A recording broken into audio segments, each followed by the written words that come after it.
Yon, good morning mga pango. So eto, may pasok na naman tayo. At dahil dyan, nagkaroon tayo ng day off, 2 araw. Sabado, Linggo. So, tanong ko lang sa inyo. Yung mga bagay na ginagawa nyo pag wala kayong trabaho.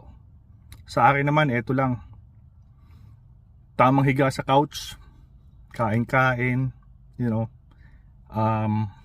Unlimited pala yung kain. Ano ba yan? Yung oras ng kain ko unlimited kasi sa trabaho syempre may oras yung pagkain natin. So yun yung araw na nagre-relax tayo, paluto-luto, konting alam mo na, konting happenings ganon. Tapos ano pa ba?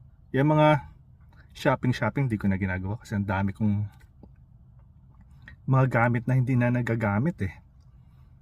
Yun lang, groceries, yun, pagkain uli. Kaya alam nyo na.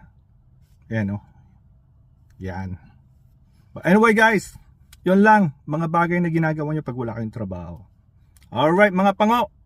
Mamaya uli o kaya bukas uli. Salamat mga pango.